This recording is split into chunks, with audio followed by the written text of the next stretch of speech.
Hello hello hello. मैंने मैंने check ही नहीं करी चैट।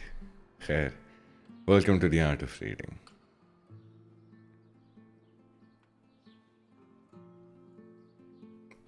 आदाब आदाब, कैसे हो? आज कल रात वाली आर्ट ऑफ रीडिंग जैसे चली थी, आज भी कुछ वैसे ही चलेगी। I am not the alchemist, thank you. So अब I am not going to be reading ghazals for a while on the live sessions, but don't worry. मैं अब लाइव सेशंस थोड़े से अलग तरीके से अब कंडक्ट करूँगा, where I shall be talking talking भी क्या, where I shall be reading stories, गद्य जिन्हें कहते हैं, प्रोज टू बी स्पेसिफिक। देखते हैं गला इंटरनेट कंप्यूटर कब तक साथ देता है, और फिर देखते हैं ये कहानी कब तक चलती है। आज का लाइव में सोने से बच के फरीद, अरे welcome welcome to the art of reading.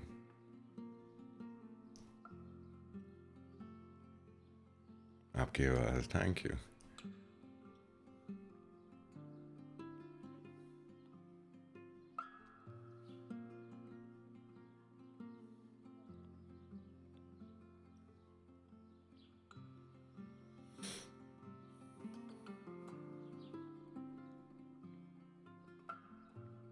शुरू करते हैं। कुरतुलैन हैदर इनकी एक एक बहुत ही खूबसूरत राइटर रहे हैं। इनकी काफ़ी किताबें आई हुई हैं, और इनकी इन्हीं एक कहानियों में से एक है नज़ारा दरमिया है। ताराबाई की आंखें तारों की ऐसे रोशन हैं, और वो गर्दोपोश की हर चीज़ को हैरत से तकती हैं। दरअसल ताराबाई के चेहरे पर आंखें ही आंखें हैं।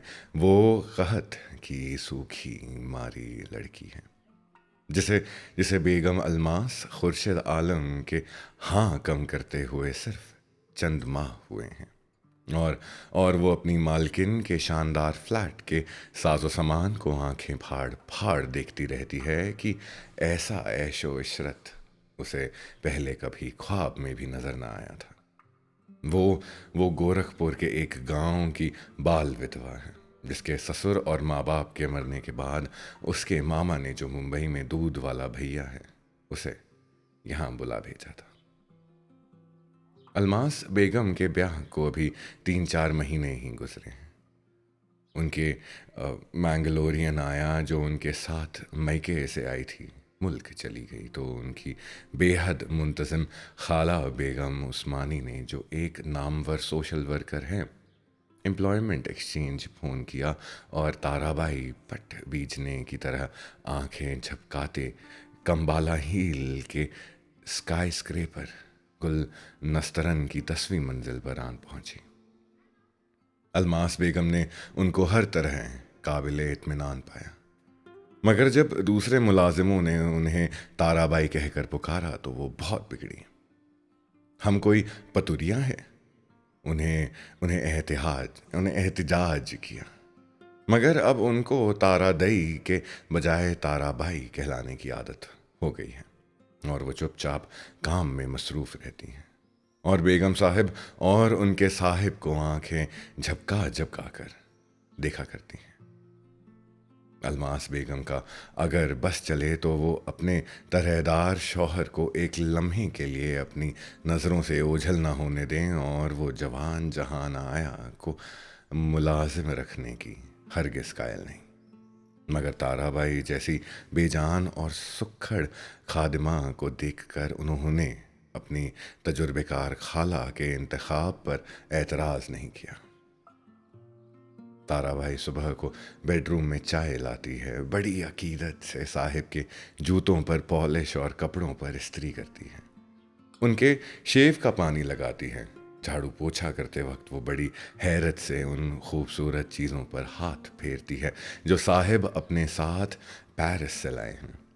उनका वायलिन वार्डरोब के ऊपर रखा है। जब पहली बार ताराबाई ने बेडरूम की सफाई की तो वायलिन पर बड़ी देर तक हाथ फेरा। मगर परसों सुबह हस्बो मालूम जब वो बड़ी नफासत से वायलिन साफ कर रही थी तो नरम मिजाज और शरीफ साहिब उसी वक्त कमरे में आ गए और उस पर बरस पड़े कि वायलिन को हाथ क्यों लगाया, और ताराबाई के हाथ से छीनकर उसे अलमारी के ऊपर पटक दिया। ताराबाई, आवाज नहीं आ रही साहब। व्हाट? ऐसा कैसे हो सकता है? Am I not Audible?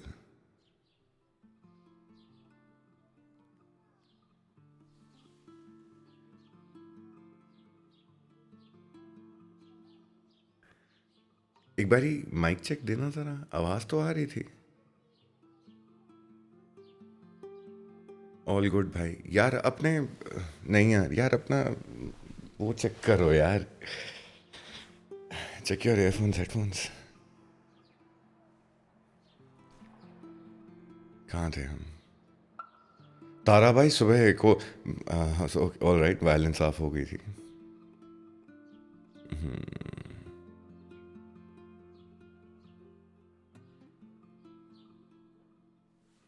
No issues भाई, नो इश्यूज।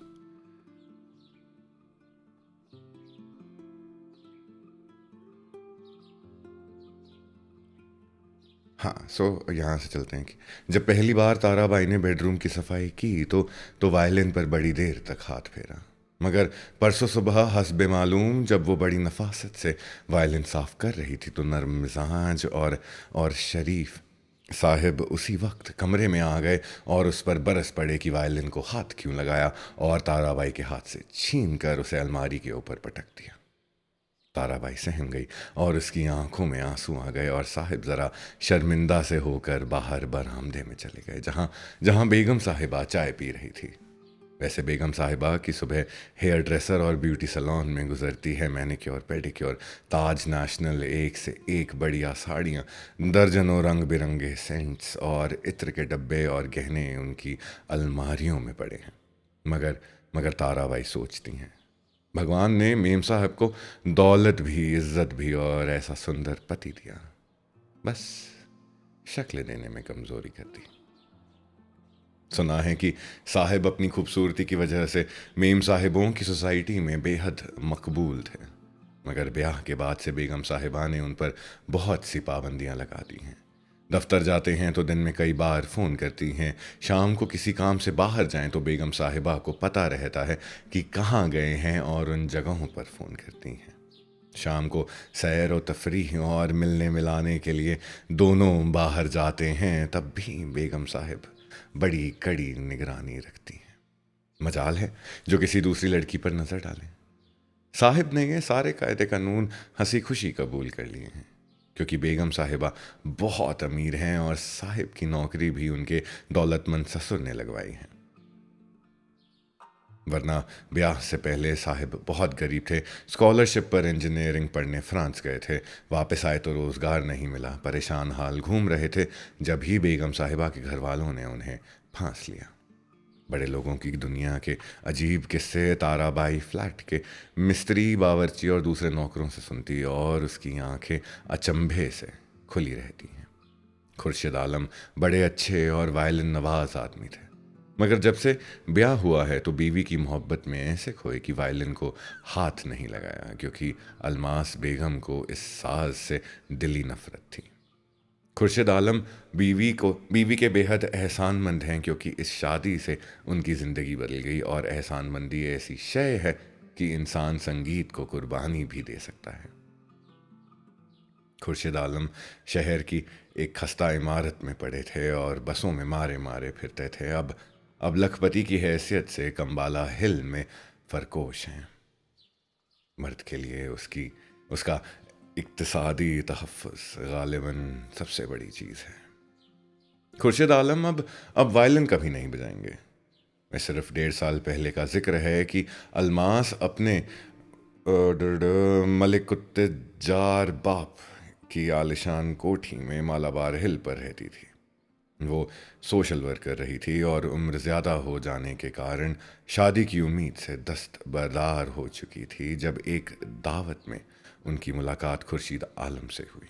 और उनकी जहां दीदा खाला बेगम उस्मानी ने मुमकिनात भांप कर अपने जासूसों के ज़रिए मालूमात फरहम की लड़का यूपी का है, यूरोप से लौट कर तलाश मुआश में सरगर्दा है, मगर शादी पर तैयार नहीं क्योंकि फ्रांस में एक लड़की छोड़ आया है और उसकी आमद का मुंतज़र है। बेगम उस्मानी फ़ौरन अपनी मुहिम पर जुट गई। अलमास के वालिद ने अपने एक फर्म में खुर्शीद आलम को 1500 रुपये माहवार पर मुलाजिम रख लिया। अलमास की वालिद ने उन्हें अपने हाँ मद्दू किया और अलमास से मुलाकातें खुद ब खुद शुरू हो गई, मगर फिर भी लड़के ने लड़की को सिलसिले में किसी गर्मजोशी का इजहार नहीं किया। दफ्तर से लौटकर उन्हें बेशतर वक्त अलमास को हाँ गुजारना पड़ता और उस लड़की की सतही गुफ्तगू से उकताकर उसे पुरफिजा बालकनी में जाकर खड़े होते जिसका रुख समंदर की तरफ था। फिर वो सोचते एक दिन उसका जहाज आकर इस साहिल पर लगा और वो उसमें से उतरेगी। उसे हमराह ही आ जाना चाहिए था, मगर पेरिस में कॉलेज में उसका काम ख़त्म नहीं हुआ था। उसका जहाज साहिल से आगे निकल गया। वो बालकनी के जंगले पर झुके उफुक को तकते रहते। अलमास अंदर से निकलकर शगुफ्तगी से उनके कंधे पर हाथ रख कर पूछती, क्या सोच रहे हो?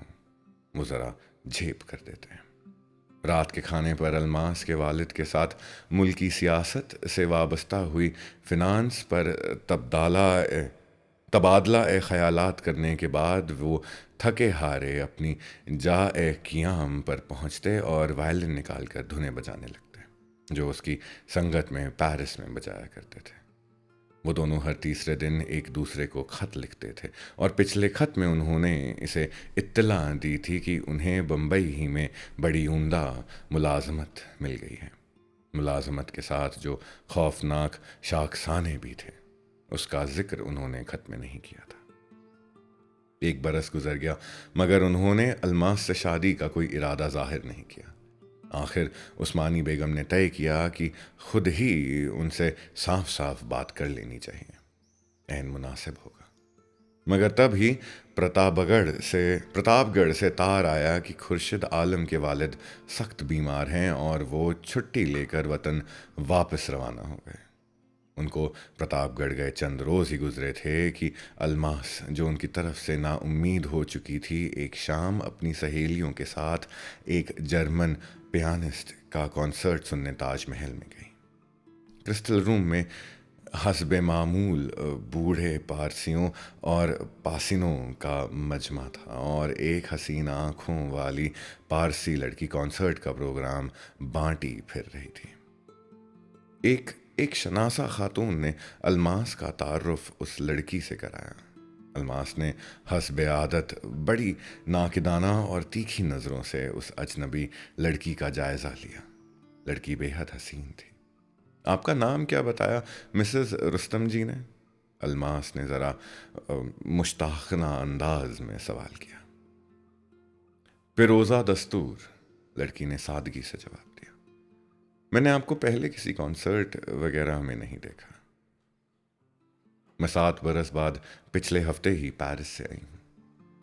7 बरस पेरिस में? तब तो आप फ्रेंच खूब फर बोल लेती होंगी। अलमास ने ज़रा नागवारी से कहा। जी हाँ।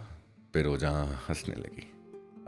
अब ख़ास मेहमान जर्मन पियानिस्ट के हमराह लाउंज की सिमत बढ़ रहे थे। फिरोजा अलमास से माजरत चाहकर एक अंग्रेज़ खातून से उस पियानिस्ट की मौसीकी पर बेहद टेक्निकल किस्म का तबसरा करने में मुनहमिक हो गई, लेकिन लाउंज में पहुंचकर अलमास फिर उस लड़की से टकरा गई। कमरे में चाय की गहमा गहमी शुरू हो चुकी है। आइए यहाँ बैठ जाइए, फिरोजा ने मुस्कुरा कर अलमास से कहा। वो दोनों दरीचों से लगी हुई एक मेज पर आमने सामने बैठ गई। आप तो वेस्टर्न म्यूजिक की एक्सपर्ट मालूम होती हैं।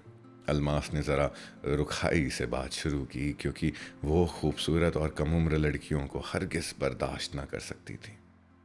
जी हाँ, मैं पेरिस में पियानो की आला तालीम के लिए गई थी। अलमास के जहन में कहीं दूर खतरे की घंटी बजी। उसने बाहर समंदर की शफाफ और बेहद नीली सतह पर नज़र डालकर बड़े अखलाक और बेतकल्लुफ़ी से कहा, हाउ इंटरेस्टिंग, पियानो तो हमारे पास भी मौजूद है। किसी किसी रोज़ आकर कुछ सुना? ज़रूर, फिरोजा ने मसरत से जवाब दिया। सनीचर के रोज़ क्या प्रोग्राम है तुम्हारा? मैं अपने यहाँ एक पार्टी कर रही हूँ।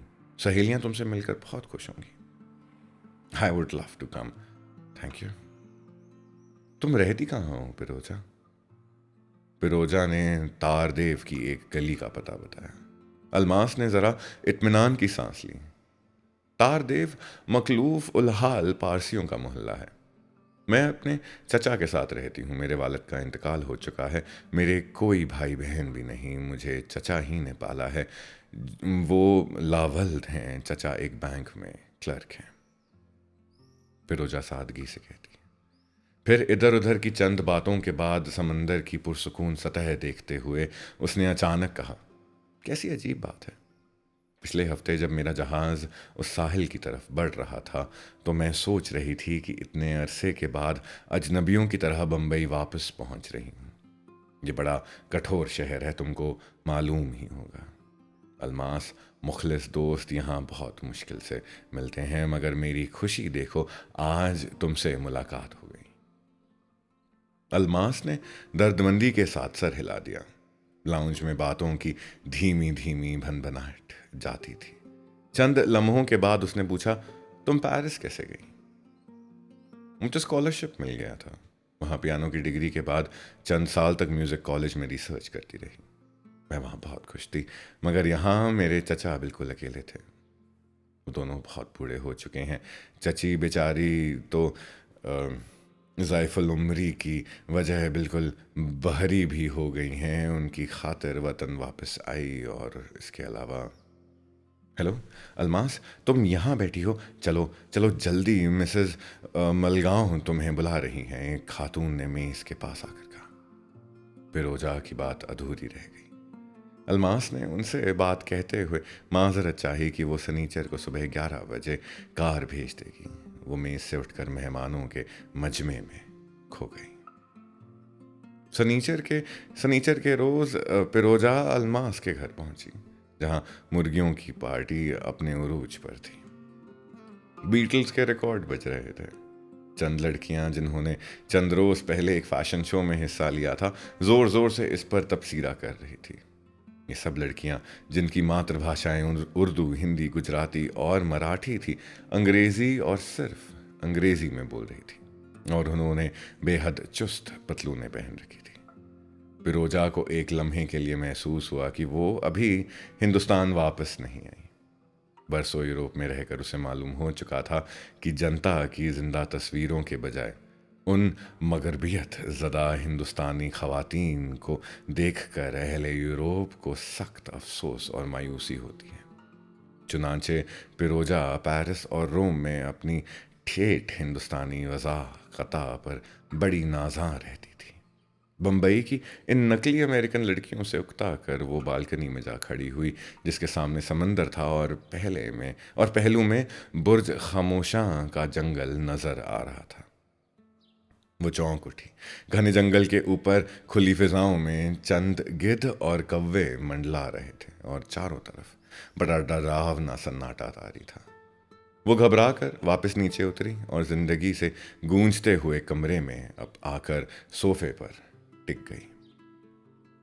कमरे के एक कोने में गालिबन बतौर आराइश ग्रैंड पियानो रखा हुआ था। लड़कियां अब रेडियोग्राम पर बबली बबला फूटने का प्राण कैलिस्पो जमैका फायर बजा रही थी और गिटार का जानलेवा गूंज कमरे में फैलने लगा। Down the way where the nights are gay and the sun shines daily in the mountain top, I took a trip on a sailing ship.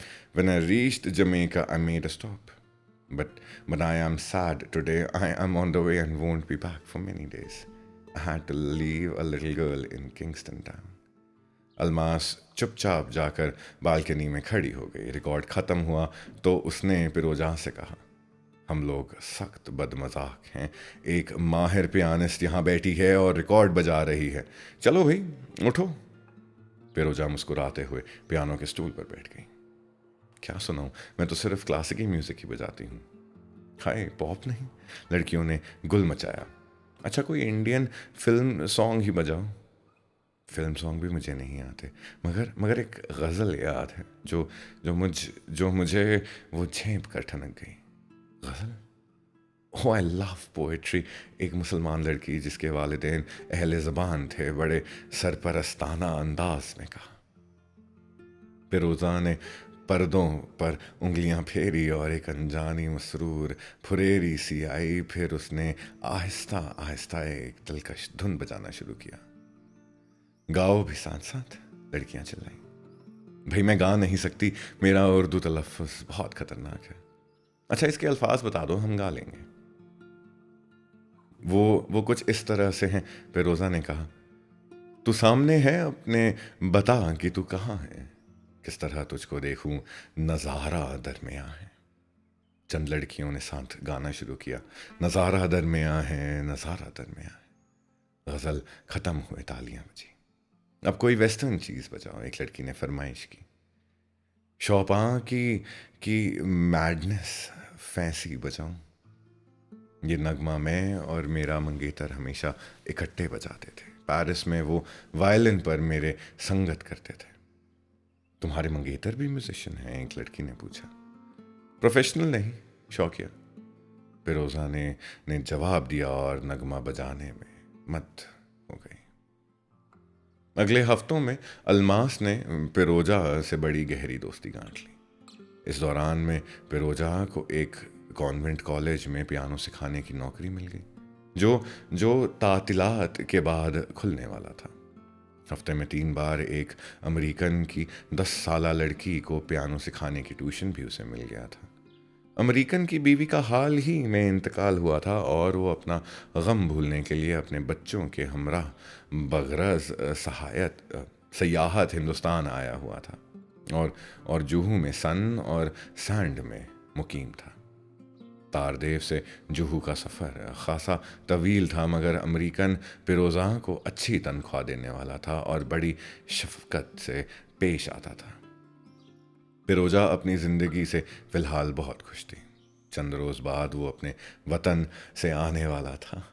फिरोज़ा ने उस बम्बई आते ही मुलाजमत और ट्यूशन मिलने की इत्तला नहीं दी थी कि वो उसे एक अचानक सरप्राइज़ देना चाहती थी। एक रोज़ अलमास के साथ उसकी कोठी के बाग में टहल रही थी कि फव्वारे पर पहुंचकर अलमास ने उसे दफतन सवाल किया, तुमने वो गज़ल कहाँ से सीखी थी? वो पेरिस में। पेरिस में? How interesting. किसने सिखाई? मेरे मंगेतर ने। ओ फिरोज़ा, तुमने मुझको बताया भी नहीं अब तक। अरे तुम्हारी वो कम्युनिटी के हैं वो वाकई? अलमास फव्वारे की मेंढ पर बैठ गई। मेरे बाप दादा सत्तू थे, मेरे चाचा बहुत रोशन ख्याल हैं, उन्होंने इजाज़त दे दी है। क्या नाम है साहिबजादे का? ये नामों का भी अजीब किस्सा है। खुर्शीद आलम उसकी निगरसी आंखों पर आशिक हुए थे। जब पेरिस की हिंदुस्तानी सिफारत खाने की एक तकरीब में पहली मुलाकात हुई और किसी ने उसका तारुफ फिरोजा कहकर उनसे कराया तो उन्होंने शरारत से कहा था कि लेकिन आपका नाम नरगिस होना चाहिए था। फिरोजा ने जवाब दिया, नरगिस तो मेरी आंटी का नाम है। लाहौल वला कुव्वत, खुर्शीद आलम ने ऐसी बेतकल्लुफ़ी से कहा था जैसे उसे हमेशा से जानती हूँ। नरगिस, खुर्शीद, फिरोजा, आप लोगों ने हसीन ईरानी नामों की रेड मारी है। मैं आपको फिरोज़ा पुकारूं तो कोई एतराज़ है? हरगिज़ नहीं, फिरोजा ने हंसकर जवाब दिया। और फिर एक बार खुर्शीद आलम ने दरिया किनारे टहलते हुए उससे उससे कहा था, ये तुम्हारी बहादुर आंखें, हफ्त ज़बान आंखें, जुगनू ऐसी शहाब साकिब, ऐसी हीरे जवाहरात, ऐसी रोशन धूप और झिलमिलाती बारिश, ऐसी आंखें, नरगिस के फूल जो तुम्हारे आंखों में तब्दील हो गए। मैंने पूछा, क्या नाम है उन साहब का? अलमास की तीखी आवाज पर वो चौंकी।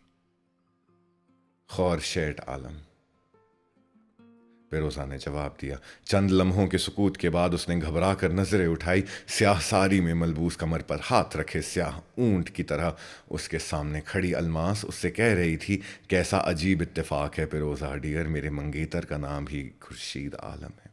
वो भी वायलिन बजाते हैं और वो भी पेरिस से आए हैं और इन दिनों अपने मिलने वालों से मिलने के लिए वतन गए हैं।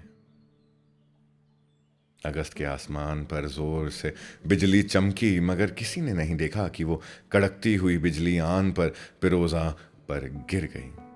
वो कुछ देर तक साकित बैठी रही।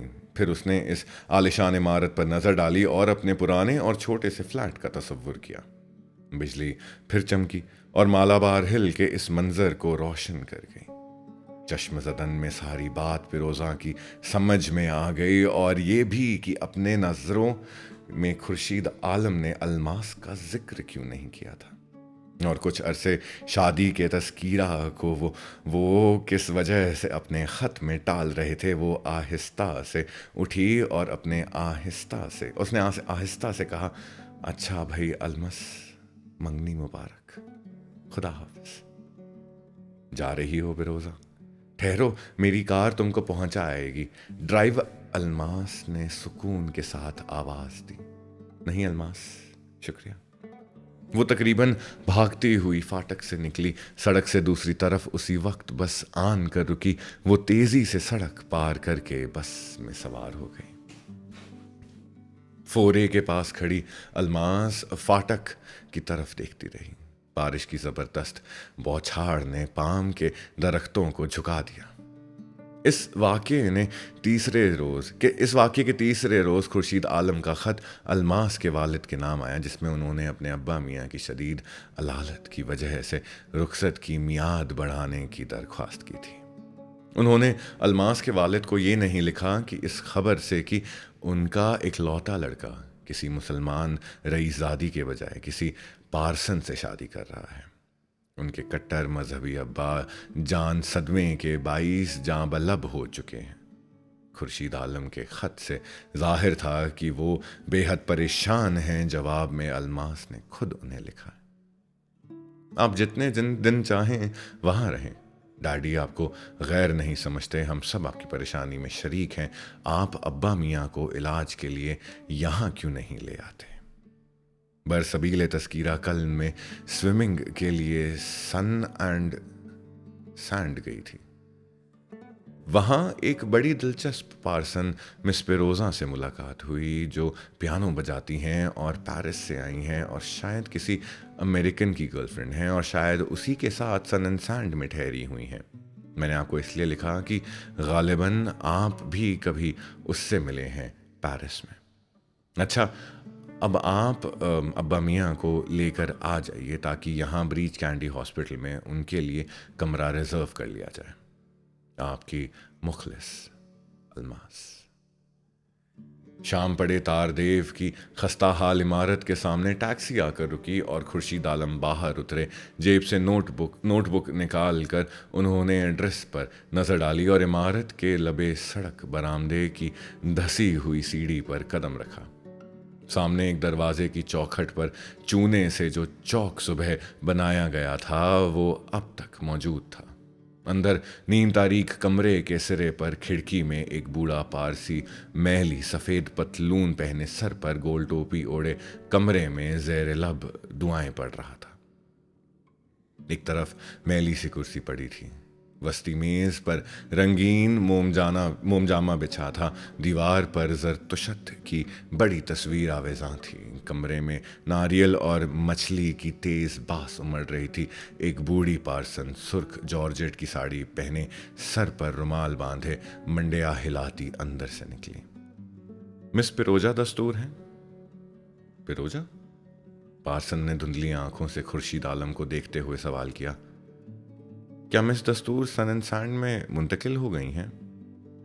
बहरी पिट ने इकरार में सर सहलाया। किसके के साथ?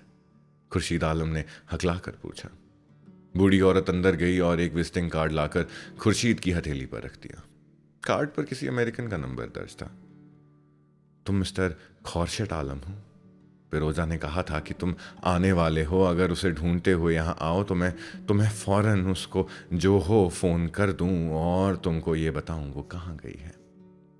उसने ब्लाउज की जेब में से 25 पैसे निकाले। खुर्शीद आलम ने हक्का बक्का होकर बूढ़ी को देखा। आपको ऐसे सूरत हाल पर कोई एतराज नहीं? बहरी ने नफी में सर हिलाया। हम बहुत गरीब लोग हैं, मगर अब पिरोजा को एक अमेरिकन। दफतन बूढ़ी पार्सन को याद आया कि उन्होंने मेहमानों को अंदर ही नहीं बुलाया और उन्होंने पीठ झुकाकर कहा, आओ अंदर आ जाओ। खुर्शीद आलम मबहूत खड़े रहे, फिर तेजी से पलटकर टैक्सी में जा बैठे। Bye bye. ज़ईफा ने हाथ हिलाया। बूढ़ी पारसी दुआ खत्म करके बाहर लपका, मगर टैक्सी जन से आगे जा चुकी थी। जिस रोज अलमास और खुर्शीद आलम की मंगनी की दावत थी, ऐसी टूट कर बारिश हुई थी कि जल थल एक हो गए। डिनर से ज़रा पहले बारिश थमी और खुर्शीद आलम और अलमास के वालिद के दोस्त डॉक्टर सिद्दीकी, जो हाल ही में तब्दील होकर बम्बई आए थे, बालकनी में जा खड़े हुए। जिससे कुछ फासले पर बुर्ज खामोशां का अंधेरा साए साए कर रहा था। अंदर ड्राइंग रूम में कह कहें गूंज रहे थे और ग्रैंड पियानो पर रखे हुए शमादान में मोमबत्तियां झिलमिला रही थी। बड़ा सख्त रोमांटिक और पुरकैफ वक्त था। इतने में गैलरी में टेलीफोन की घंटी बजी और मुलाजिम ने आकर अलमास से कहा, खुर्शीद साहब के लिए फोन आया है। दुल्हन बनी हुई अलमास लपक कर फोन पर पहुंची। एक मकामी अस्पताल से एक नर्स परेशान आवाज में दरियाफ्त कर रही थी, क्या मिस्टर आलम वहां मौजूद हैं? आप बताइए, आपको मिस्टर आलम से क्या काम है? अलमास ने दुरुस्ती से कहा, मिस पिरोजा दस्तूर 1 महीने से यहाँ सख्त बीमार पड़ी हैं। आज उनकी हालत ज्यादा नाजुक हो गई है। उन्होंने कहलवाया है अगर चंद मिनट के लिए मिस्टर आलम यहाँ आ सके। मिस्टर आलम यहाँ नहीं है? Are you sure? Yes I am sure, Almas ने गरज कर जवाब दिया। क्या आप समझती हैं मैं झूठ बोल रही हूं? और खट से फोन काट दिया।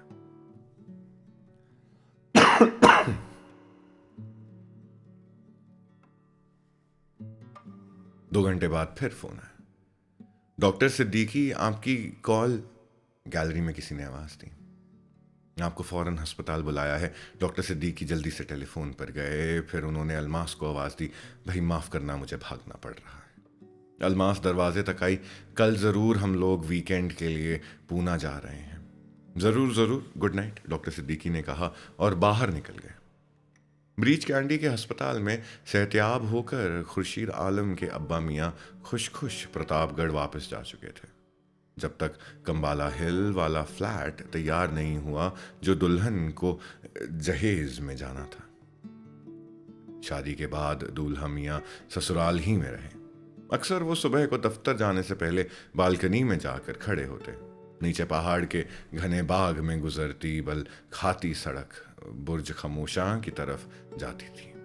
दफतन सफ़ेद बुर्राक कपड़ों में मलबूस पारसी सफ़ेद रुमालों के जरिए एक दूसरे के हाथ थामे कतारें बनाए जनाजा उठाए दूर पहाड़ी पर चढ़ते हुए नजर आए।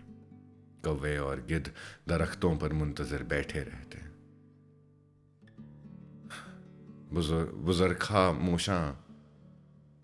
बुर्ज खामोशां की आहटें के फाटक के बाहर जिंदगी का पुरजोश समंदर इसी तरह दुनिया में फैले है, एक से एक दिलचस्प शहरों तक सफ़र करने की दावत में मसरूफ़ रहता।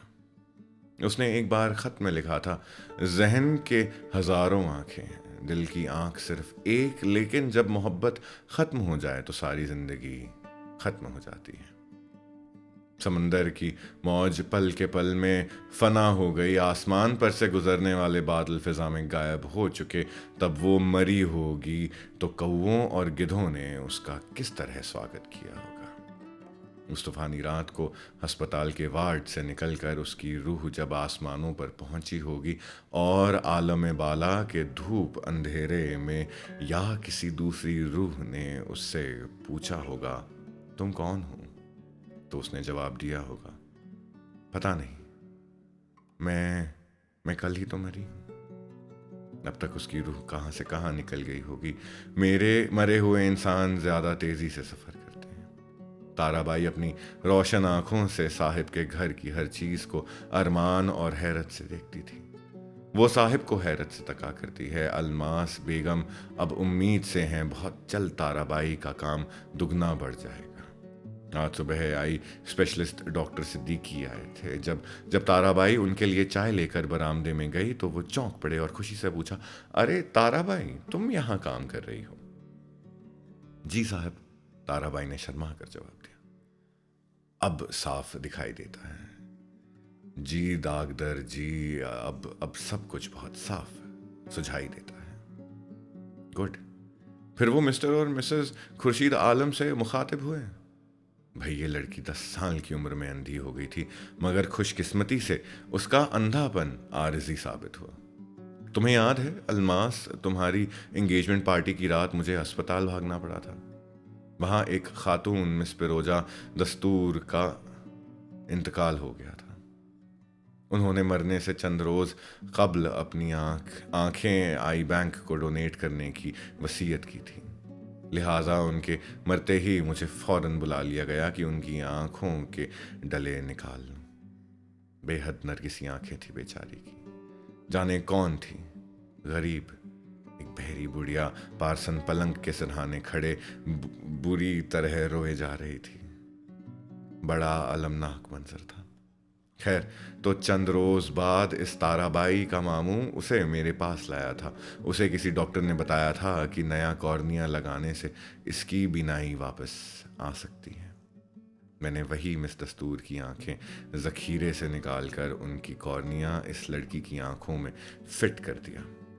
देखो कैसी तारा के ऐसी आंखें हो गई हैं इसकी। वाकई मेडिकल साइंस आजकल आजकल मौजज़े दिखा रही है। डॉक्टर सिद्दीकी ने बात खत्म करके इत्मीनान से सिगरेट जलाई, मगर अलमास बेगम का चेहरा फाक हो गई। खुर्शीद आलम लड़खड़ाते हुए उठकर जैसे अंधों की तरह हवा में कुछ टटोलते अपने कमरे में चले गए।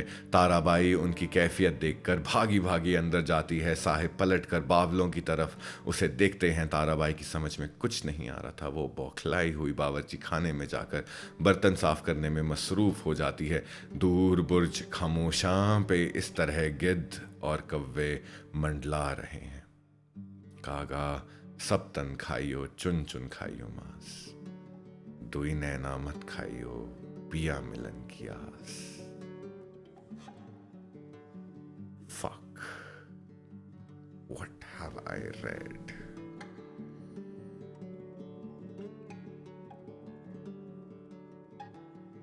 What have I just read?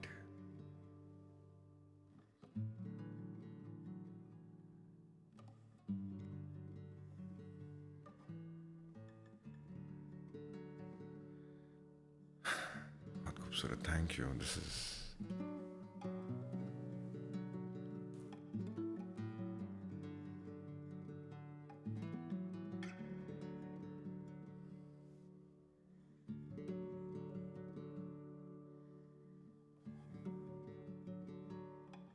not the only one who's mind of Nilesh sir listening to this. I wasn't expecting this and broke my heart. Likewise.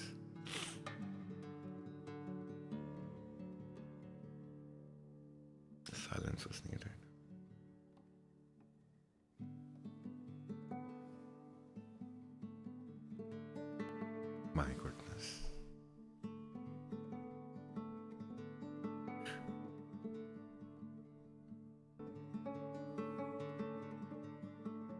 I think Shlaken was asking, मैं आज जल्दी क्यों आया हूँ? मैं इसलिए जल्दी आया हूँ क्योंकि silence can justify what you just read. Absolutely.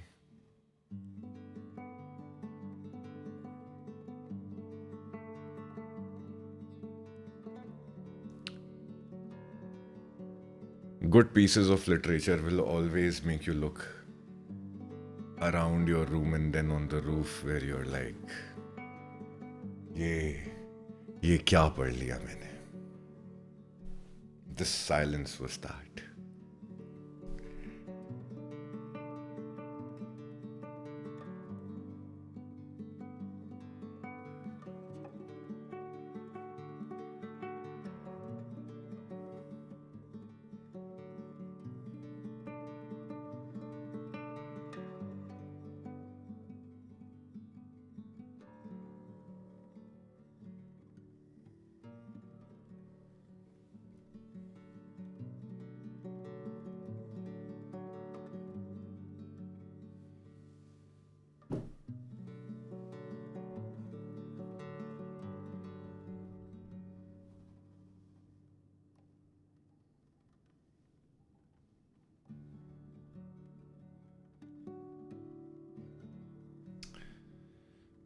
Oh my goodness. क्या पढ़ लिया ये?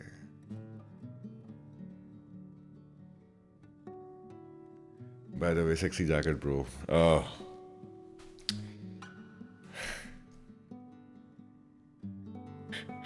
Yeah. Thanks, bro.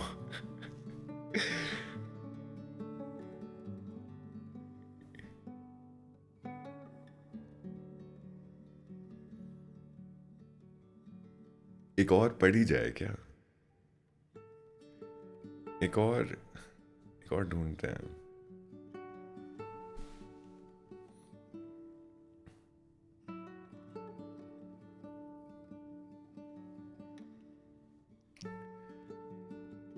जो कि इतनी लंबी ना हो. It'll take time to recover from this. Imagine this coming as a video on Instagram कल.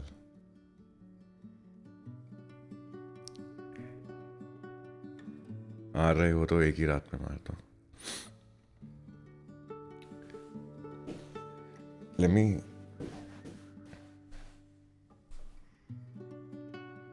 ये अगली वाली भी ना थोड़ी लंबी है. I don't want to read anything ज़्यादा लंबा. I just want to.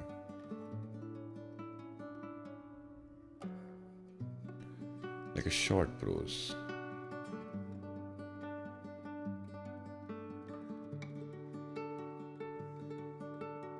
We need the video. Yeah, it'll come out.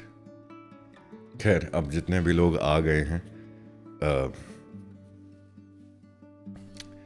मैं 2 मिनट में आता हूँ. I need 2 minutes to process whatever I've just read. I literally just need 2 minutes to process. मेरे को 2 minute देना. I just need to stand up. I just need to stand up.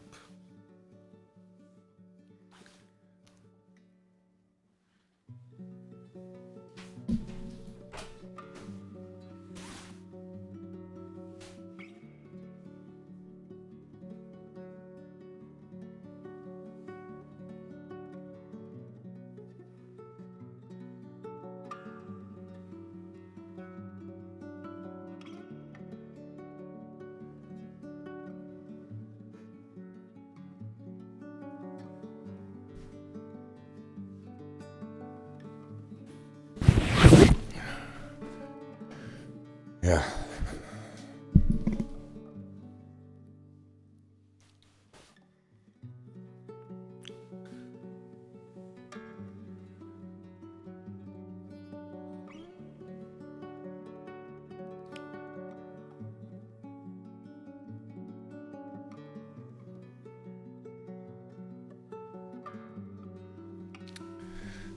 All right, let's do this.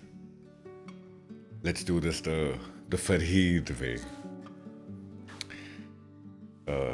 Blunt preacher साहब, आप वापसी आ जाएं live session में. आपको हम बुला रहे हैं. और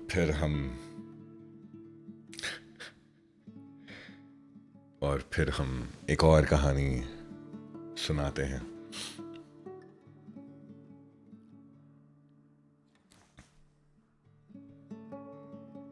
This one reads, किसने पूछा नहीं, but I just want to say this one reads, when death smiles, combat medic smiles back. And this is, ये थोड़ा टॉप सीक्रेट है राइट वाला, कभी if you ever see me wearing this तब मुझसे इसका पूछना। This is a very special jacket. खैर,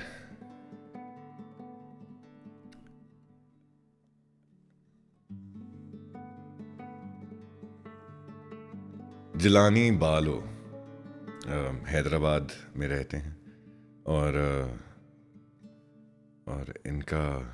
इन्होंने कुछ कहानियां लिखी हैं। इनकी एक कहानी है ऐ दिल। अब हम उसकी तरफ जा रहे हैं।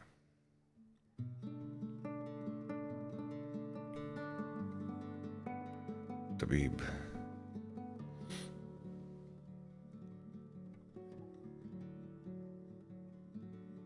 अब ये एक औरत ने लिखी है, तो पहले ही डिस्क्लेमर इन द सेंस कि अगर कुछ भी इसमें मिसोजिनिस्ट है तो यार मैं पहले अपना पलड़ा झाड़ लूं। खैर, because see art is suppose to make you uncomfortable if you are way too comfortable.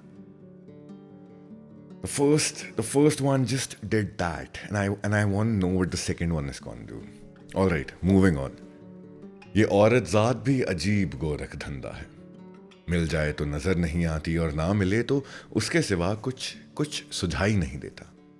मुझसे कोई पूछे कि मैंने ज़िंदगी भर क्या किया है तो मेरा जवाब यही होगा कि मैंने सिर्फ औरत की खूबसूरती का जहर पिया है।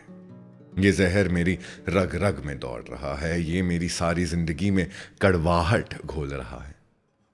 आज कैसी सर्द रात है, हाथ पांव ठंडे ठंडे बर्फ हो जा रहे हैं। बाहर हवा कितनी तेजी से चल रही है, जैसे बंद दरवाजों और बंद दिलों को आज झंझोड़ने पर तुली हुई है। ये तेज हवा आज हर बदन को सर्द कर देगी, हर दिल की भड़कती हुई आग बुझा देगी। आज 10 बरस के बाद तारीख आया था, मगर वो अपने साथ क्या ले गया। मैं उस आदमी की तरह गिरा जा रहा हूं जिसके सर पर 10 बरस तक 10 मन बोझ रखा हूं।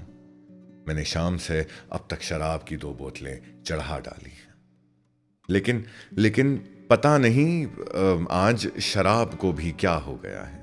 आज मेरी शायरी कहाँ चली गई, आज मेरे मूड को क्या हो गया है। सब मेरा साथ छोड़ चुके हैं, कोई मेरे पास नहीं है। जमीला भी, वो अपने बच्चों को सीने से लगाए गर्म लिहाफ में डुबकी बड़े सुख की नींद सो रही है। कितना सुकून है मेरी बीवी के चेहरे पर। वो बिल्कुल नहीं जानती कि उसने अपनी मासूमियत इस दहकते हुए हसीन चेहरे की आग से किसी की पूरी जिंदगी तबाह कर डाली है। कोई मुझसे पूछे कि मैंने जिंदगी भर क्या किया है, बस यही ना कि एक औरत की एक झलक देखने के लिए इंतजार करता रहा। इस इंतजार में लड़कपन से बुढ़ापे की सरहद पर आ गया। इसी धुन में जिंदगी के सारे लुत्फ, तमाम मजे, उमंगों की उम्र का तमाम हुस्न सब मेरे आसपास से मुझे छुए बगैर गए। अपने ऊपर लिहाफ खींचकर मैं तारीकी की गोद में छिप जाता हूं, जैसे अब मुझे बाहर की रोशनी से तीखी सर्द रात से और बेखुद बना देने वाली चांदनी के जादू से कोई सरोकार ना हो। अंधेरे में पूरी तरह आंखें खोलकर मैं 15 साल पहले की जिंदगी की एक एक याद को सामने रख रहा हूं।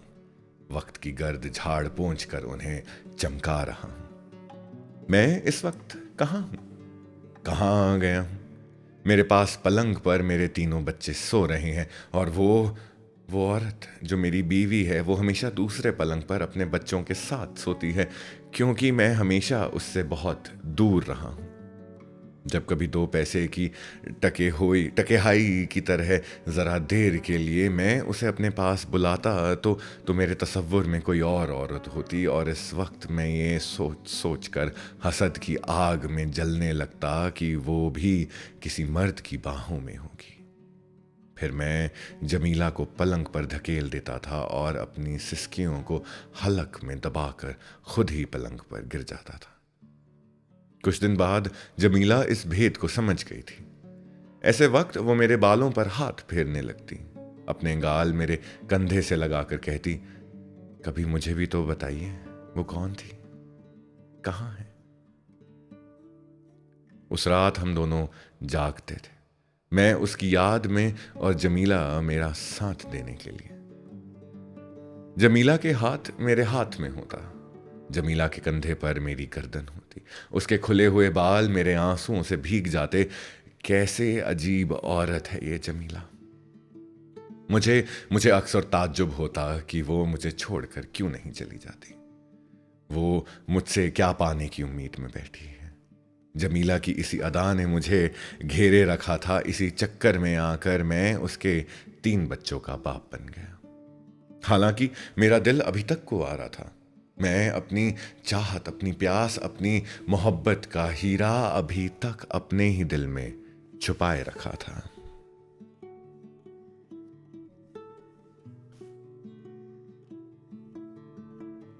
मर्द की भी अजीब जात होती है। इश्क के धंधे में वो कभी बीवी को शामिल नहीं करता। बीवी रोटी सालन की तरह जिंदगी की एक ज़रूरत बन जाती है, लेकिन उसकी जिंदगी की तकमील हमेशा महबूबा से होती है। वो अनकहा जज्बा, वो बेनाम सी तड़प, दिल की वो गिरहें जो किसी के चाहने से खुल जाती हैं, मेरे दिल में बंद पड़ी थी, और मैं पुरवा में देखने वाले जख्म की तरह यादों के घावों को समेटे बैठा था, एक ऐसे दुख को जो सिर्फ मेरा था। मुझे खुद याद नहीं था कि ये किस्सा कब शुरू हुआ था। मैं फर्स्ट ईयर के लिए पहली बार कॉलेज गया तो तारीक से दोस्ती हो गई। इससे पहले मैं एक अम्मा की सख्त निगरानी में पला हुआ हाई स्कूल का एक भोला भाला लड़का था। कभी अकेले सिनेमा जाने की इजाजत मिली थी, ना रुमानी नॉवल पढ़ने की। अम्मा जालिम बादशाहों की तरह निगरानी करती थी, और अब्बा कहते थे कि लड़कों का काम सिर्फ ये है कि दिन रात आंखों से किताबें लगाए रखना। मैं भी अपनी इस हालात पर काने हो चुका था कि शरीफ लड़कों का यही वतीरा होता है। मगर कॉलेज में तारीख क्या मिली कि उसने अम्मा के सारे अहकाम दिमाग से निकाल फेंके। तारीख बड़ा छोटा हुआ था। वो मेरे सामने ऐसी ऐसी बातें ले बैठता था कि घबराहट के मारे मेरा बुरा हाल हो जाता था। वो दुनिया की हर बात जानता था, मोहल्ले की लड़कियों से इश्क लड़ाता था और छुप छुप कर सिगरेट भी पीता था। मैं तारीख से दूर दूर रहना चाहता था, मगर कोई अनजानी कशिश मुझे उसके करीब खींच कर ले जाती थी। तारीख बड़ा बातूनी और बेबाक था। रास्ता चलती लड़कियों को देखकर बेझिझक सीटियां बजाता, उनके नाक नक्शे पर फिक्रे कसता, उनकी अदाओं का जिक्र करके मोहब्बत के नारे लगाता। मुझे उसकी बातें सुनकर बड़ी शर्म आती थी।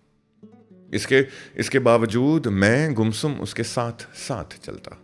एक दिन हम दोनों कॉलेज जा रहे थे कि अचानक तारीख ने कहीं ऊपर देखते हुए कहा, खड़ी है, आए रे आए, हाय हाय, अंदर चली गई। कौन थी? मैंने ऊपर देखते हुए कहा। हाय हाय, क्या चीज है जालिम, मैं तुझे बता नहीं सकता। यार ये बता, तुझे शायरी करनी आती है? शायरी? मैंने डरते हुए कहा, बस थोड़ी थोड़ी आती है। असल में अब्बा बड़े अच्छे शायर हैं। अरे हटा यार, हमें ऐसी बासी फीकी सेठी फटीचर शायरी नहीं चाहिए। काश हाय काश कोई हाय काश कोई शायर उसे देख ले। किसे? मैंने फिर डरते डरते पूछा। अरे उसी परिरुख शोला बदन महापारा को। यार खुदा की कसम, रंग तो ऐसा जैसे गुलाब जमानों का खोया गुंधा रखा हो, और होंठ ऐसे रसीले कि वो बड़ी शरारत से मेरी तरफ देखने लगा। मेरे तो जाने क्यों हाथ पांव ठंडे होने लगे।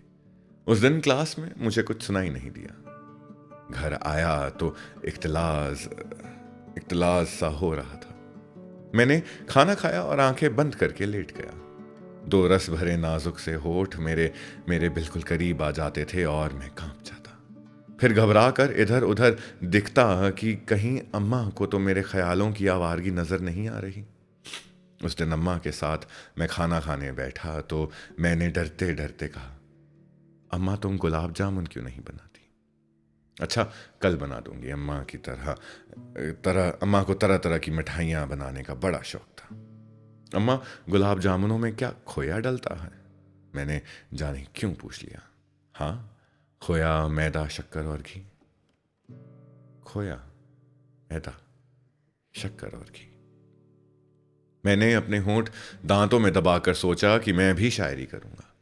उस दिन शाम होते ही मैं बड़ी बेताबी से बाहर निकला और उसी जगह खड़े होकर इधर उधर देखने लगा। एक मोटी सी अधेड़ उम्र की पंजाबन सूप लिए बालकनी में आई और कद्दू के बीज और छिलके नीचे फेंक गई। फिर दो बच्चे लड़ते हुए गुजर गए। एक मोटा सा स्याह फाम मर्द रेलिंग से नीचे झुक कर नाक साफ करने लगा। ऊपर देखते देखते मेरी गर्दन दुख गई। ढीले ढाले कदमों से मैं घर की तरफ लौट आया। ला यार, मिला हाथ गुलाब जामुन वाला। अभी अभी जब मैं तुझसे मिलने आ रहा था तो तारीख हाँप रहा था। तो क्या हुआ? मेरा दम सीने में रुक रहा था। यार यार, आज तो गुलाबी कपड़े पहने हुए हैं। बस पूछो ना, खुदा की कसम, मैंने तो आज उसके ऊपर से सूरज चांद सितारे सब वार कर फेंक दिए। शोले की तरह धड़क रहा है कमबख्त। चलो देखें। बेखुदी में तारीख का हाथ पकड़ के मैं तकरीबन भागने लगा। जो शर्ट अलगनी पर पड़ी है ना, उसी की है। कल यही शर्ट पहने हुई थी। स्याह प्रिंटेड शर्ट अलगनी पर झूम रही थी, इतरा रही थी, जैसे हंस हंस कर हम दोनों को धता बता रही हूं। बस कमर तो इतनी सी है। तारीख ने अपनी अंगूठी और पहली उंगली को मिलाकर दायरा सा बना दिया। मेरी रग रग में किसी तेज शराब का नशा सा दौड़ रहा था। मेरे सामने एक हयूला उभरा, एक शोला बदन, परी रुख, महावश हसीना, मीठी मीठी सहर अंगेज। चल यार, गुलाब जामुन खाने को जी चाह रहा है, तारीख ने थूक निकल कर कहा। हलवाई की दुकान पर जब हम दोनों खड़े गुलाब जामुन खा रहे थे तो तारीख को बिल्कुल एहसास न था कि मेरे बदन पर कैसा लर्जा तारी था। इतनी पतली कमर, कैसी नाजुक होगी वो। बिस्तर में लेट कर मैंने सोचा। गुलाबी लिबास में चमकती गुलाब जामुन की तरह मजेदार मेरे सीने में हल्का हल्का सा दर्द होने लगा। लड़कपन की उदासी और तन्हाई ने मुझे आ घेरा और एक गैर महसूस महरूमी पर मेरी आंखें छलक पड़ी। मैंने उसे अभी तक नहीं देखा। हल्की हल्की सिसकियों से मेरा बदन लरजने लगा। जब आदमी किसी एक का हो जाए तो सारी दुनिया कितनी बेमानी सी लगती है। कैसे अचानक बहुत दूर चली हो। मेरे चारों तरफ अजनबी दीवारें उठने लगी। कहानियों के भूले बिसरे किरदारों की तरह मैं अम्मा, अब्बा और बहन भाइयों को देखने लगा। अब मैं सिर्फ उसी का। एक दिन मैंने अपनी नौजवानी के तमाम अज़्म को समेट कर इरादा किया, मैं उसी के लिए पढ़ूंगा, उसी के लिए जीऊंगा। हाय हाय, हंसते वक्त गालों पर कैसे प्यारे गड्ढे से पड़ जाते हैं। जी चाहता है पर लग जाएं और उसके पास पहुंच जाऊं। तारीख आज फिर मूड में था। क्या तुम्हें देखकर हंसी थी? मैंने धड़कते हुए दिल से पूछा। अरे नहीं यार, मगर कभी ना कभी वो दिन भी आ ही जाएगा। मेरा जी चाह रहा था कि वहीं से हाथ बढ़ाकर उसे नीचे उतार लूं। हम दोनों खिसिया के हंसने लगे। तूने अभी तक उसे नहीं देखा? एक दिन तारीख ने ताज्जुब से पूछा। नहीं, मगर मैंने सोच लिया है कि मैं हकलाने लगा। अरे यार, खुदा की कसम, सोचते तो हम भी हैं, मगर कमबख्त हाथ कैसे लगे। फिर कुछ सोचकर तारीख ने कहा, सुन महमूद, वो कमला नेहरू पॉलिटेक्निक में पढ़ती है। किसी दिन विद्या से मिलने के बहाने वहां पहुंच जाओ। विद्या से उसकी बड़ी दोस्ती है। तुम्हें कैसे मालूम हुआ? मैंने ताज्जुब से सोचा कि तारीख कैसे इतने बड़े बड़े मरहले तय कर डालता है। विद्या हम दोनों की दोस्त थी और हम क्लासमेट भी रह चुके थे। फिर एक दिन तारीक ने विद्या से कहा, विद्या ज़रा उस शोला बदन परिरुख महापारा की एक झलक महमूद मियाँ को भी दिखा दो। ये बेचारे बस उसके तसव्वुर ही में अपना दिल धड़काते फिरते हैं। तुम दोनों तो पागल हो गए हो, विद्या ने बुरा मानकर कहा। वो बड़ी शरीफ लड़की है, अगर उसे ये बात मालूम हो गई तो सच कहती हूं कि वो बदनामी के डर से जहर वहर खा लेगी। विद्या चली गई तो मेरे पांव मन भर के हो गए। मीर, दर्द, गालिब और दाग के जाने कितने शेर मेरे कानों में गूंजने लगे। चिलमनों के पीछे से दिखने वाले उस मुखड़े पे मैं सौ जान से निसार हो गया। एक पर्दा नशीन हसीना के तस्वुर को मैंने अपने हवस आलूद दिल से बहुत ऊपर बिठाया। कई बार मैं कमला नेहरू पॉलिटेक्निक गया, मगर इस ख्याल से दिल दहल दहल गया कि कहीं मेरी नज़र उस पर ना पड़ जाए। वो एक मावराई हस्ती थी जिसके गिर्द मैं घूम रहा था। मैं उसे पाने की जुस्तजू में मरा जा रहा था और उसे देखने की ताब नहीं रखता था। आज मैं सोचता हूँ कि ये कैसा अफलातूनी इश्क था मेरा, मगर उस वक्त अंग्रेज़ी नॉवलों, उर्दू शायरी और न्यू थिएटर्स की फिल्मों ने मेरी उठती जवानी को एक ऐसा रुमानी सा रंग दिया था जिससे बाहर निकलना मुश्किल था।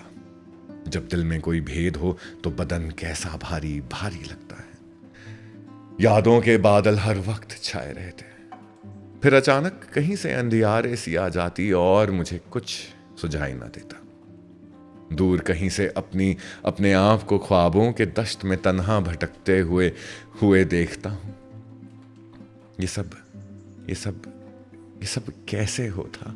मैं खुद हैरान था जब अंधियारी रातों में अचानक कहीं से बादल आ जाते हैं और बिजलियां दिल दहलाने पर तुल जाती हैं तो मैं फौरन रजाई में मुंह छुपाकर लेट जाता हूं। मेरी 5 बरस की लड़की रशीदा हंस हंस कर कहती है, अब्बा बिजली से डरते हैं। उसे क्या मालूम कि मैं जाने किस से डरता हूं। ठंडे मोतियों जैसे मीह के फुवार मेरे दिल में आग लगा देती थी। उसे देखने की जाने कितने मौके आकर निकल गए, लेकिन मेरे दिल में उसका एक मध्यम सा तसव्वुर सलीब की तरह जम गया था। मैंने इस मौहूम से हयूले को एक जिंदा बदन दे दिया था, एक हया परवर किरदार जिसकी अजमत उसे याद करने में थी, उसे छूने या पाने में नहीं। फिर मैंने शायरी शुरू करी। एक शकर लब शोला बदन परी रुख के लबो रुखसार की शायरी तारीख ना सुनी तो खूब दाद दी। फिर जब मैंने इंजीनियरिंग का डिप्लोमा लिया तो मेरी शायरी कॉलेज से निकलकर शहर के शायरों तक पहुंच गई। मैं कॉलेज की लड़कियों का पसंदीदा शायर बन गया, लेकिन मेरे दिल की आग और भी भड़क उठी। दुख और जुदाई के आंसुओं में डूबे हुए अपने आशार पर मैं खुद ही रोता था। तारीख मेडिसिन में जा चुकी थी, इसीलिए इस मौजू पर बात करने वाला अब कोई न था। कई बार मेरी सूरत पर बरसते हुए सवाल मेरी बहनों ने पढ़ डाले और इसरार किया कि मैं अपने लिए कोई लड़की तलाश करूं, मगर मैं उसे कहां ढूंढता। वो बालकनी तो अब खाली हो चुकी थी। कई बार विद्या से मिला, मगर कुछ पूछने की हिम्मत ना पड़ी। इतने बड़े शहर में जाने वो कहाँ होगी। एक मर्तबा मैं सरे शाम कहीं जा रहा था तो अचानक ऐसा महसूस हुआ जैसे सारी कायनात गुलाबी रंग में नहा गई हो। ऐसा क्यों हो रहा है? मैंने ताज्जुब से सोचा। ज़रूर वो यहीं कहीं मुस्कुरा रही होगी। दीवानों की तरह मैंने सारे मोहल्ले की बालकनियां, खिड़कियां देख डाली। आखिर एक दिन मेरी बहन ने फैसला सुना दिया। हमने आपके लिए एक लड़की देख ली है, बहुत खूबसूरत है, गोरी चिट्टी, हजारों में एक हंसती है तो गालों में गड्ढे पड़ते हैं, गुलाबी कपड़ों में बिल्कुल गुलाब की कली सी लगती है। ये खुसूसियत मेरी बहन ने मेरी नज़मों से अखज़ की थी। फिर वही हुआ। शादी की रात मैं यूं सिसक कर रोया जैसे हर बाजी हार चुका हूं। फिर मैंने घूंघट उठा के अपनी दुल्हन को देखा। वो अच्छी खासी काबिल बर्दाश्त थी और मैं बर्दाश्त किए गया। लेकिन अब मेरी तशनगी और बढ़ गई। अगर वो मिल जाती तो। अपनी अपनी बीवी जमीला की जगह मैंने उसे तरह तरह सजा कर देखा। मुझे अपने बच्चे उसकी गोद में हुमकते नजर आए और मैं खोई खोई नज़रों से हर तरफ उसे ढूंढे जाता। हर खूबसूरत औरत में मुझे उसकी कोई ना कोई अदा मिलती और मैं चंद दिन तक उसी औरत का दीवाना हो जाता। उसे याद करने के लिए मैंने शायरी की और उसे भुलाने के लिए शराब चखी। फिर मैं शराब में डूबता चला गया, मगर वो मुझे और भी याद आने लगी। उसकी याद मेरी रगों में खून बनकर दौड़ने लगी थी। मैं सारा दिन ऑफिस में गुजारता, शाम को क्लब जाकर शराब में गर्क होता, रात भर टहल टहल कर शायरी करता था। मेरी पहली बच्ची लेटे लेटे उठकर बैठने लगी थी। वो भागते भागते मुझे पकड़ने को दौड़ती, लेकिन मैं उसे कैसे थामता? मैं तो खुद ही लड़खड़ाता रहता था। जमीला ने भी मुझे थामने की बहुत कोशिश की। पहले उसने अपनी शक्ल सूरत से रिझाना चाहा, फिर अपनी मोहब्बत और खिदमत के फाहे मेरे जलते हुए ज़ख्मों पर रखे और उसके बाद मायूस होकर घर के काम धंधों में खो गई। लेकिन मैंने कभी जमीला को चारों तरफ से घेरती हुई, कुछ मांगती हुई आंखों में कुछ नहीं देखा। मैं हमेशा उसकी तरफ से करवट बदल कर सोया। और आज आज आज 10 बरस बाद तारीख आ गया। वही रोशनियां बिखेरते हुए कह कहे वैसा ही तेज तर्रार। और उसने जिंदगी के सारे मजे चखे थे। 6-7 इश्क किए और फिर एक अजनबी औरत से शादी भी कर ली। इसके बावजूद वो मस्त था, गा रहा था, हंस रहा था, मुझे हंसाने की कोशिश कर रहा था। उसे देखते ही मेरे सब्र का पैमाना छलक उठा। मेरी जी चाहा तारीख से लिपट कर खूब रोऊं। वही तो मुझे इस आग में धकेल गया था। मैंने तय कर लिया था कि आज अपनी महरूमी का सारा हाल उसे सुनाऊंगा। मेरे उदास चेहरे और आंसुओं में भीगी हुई आंखों को देखकर उसने मुस्कुराते हुए पूछा, और सुना यार अपने अफलातूनी इश्क का अंजाम। मेरे जवाब देने से पहले जमीला अंदर आ गई, हाथ में स्नैक्स की ट्रे लिए, नजरें झुकाए चुपचाप उसने झुककर तारीख को सलाम किया तो तारीख ने बड़े गौर से उसे देखा, फिर एकदम उछल गया। घबराहट में उसने कोई सलाम कर डाले और जब जमीला चाय लेने अंदर गई तो वो चिल्ला कर बोला, तो ये बात हुई यार, तू तो हमारा भी उस्ताद निकला। क्यों, क्या हुआ? मैं परेशान हो गया। तो बना डाला तूने उस परी रुख शोला बदन महापारा को अपनी बीवी। ला यार, मिला हाथ गुलाब जामुन वाला।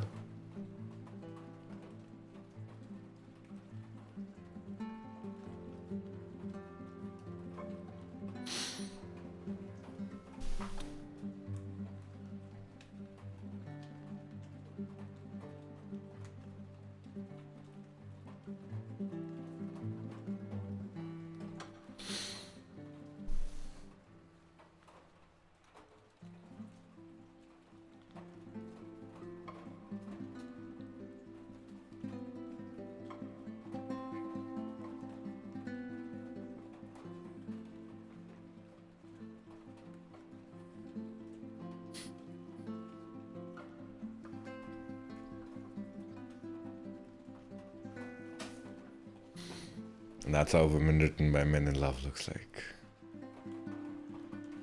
Yeah, yeah.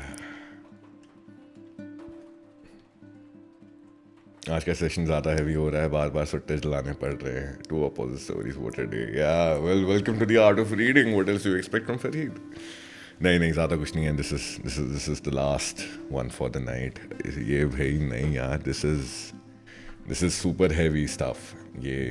This is not something easy. This is not something easy for anyone. ज़माने भर जिसकी तलाश में रहे, आखिर मालूम हुआ तलाश शख्स की नहीं ज़माने की थी. ये भी एक नज़रिया है. Still digesting the ending. Likewise.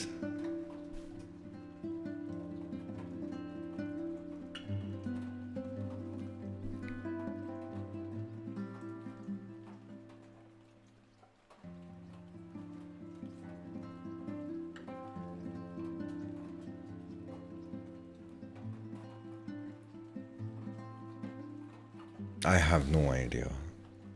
मेरे को नहीं समझ आ रहा मैं क्या बोलूं। मेरे लिए तो थेरेपी है, हैवी नहीं। मेरे लिए भी दिस इज जस्ट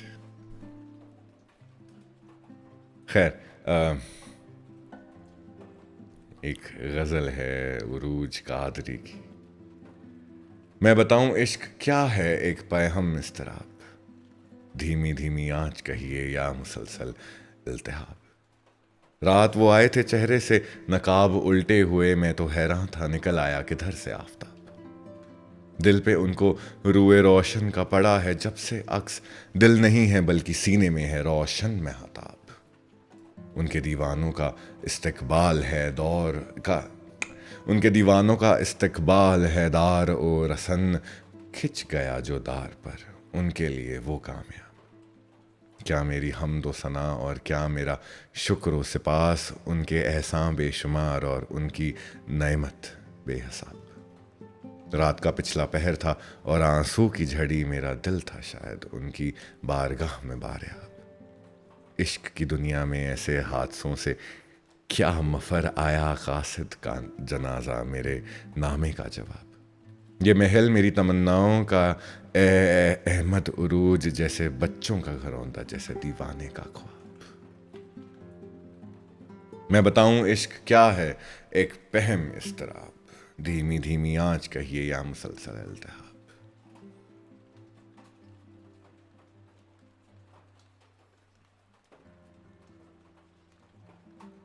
खैर, आई थिंक आज की रात यहीं ख़त्म करनी चाहिए, क्योंकि मेरा तो हो गया। मैं मुझे अब 2 घंटे चुप रहना चाहिए। But regardless, this is going to be the new format I believe for the art of reading. And मैं कोशिश करूँगा कि हाँ रेगुलरली आऊँ एंड कहानियाँ सुनाऊँ जस्ट लाइक दिस। क्या मैं लेट आई या 1.25 घंटा हो गया है? This is the second one.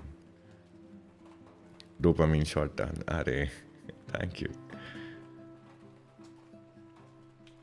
तब तक के लिए, अगली बार मिलते हैं तो तब तक के लिए, हमेशा के लिए तुम्हारा हमेशा फरीद।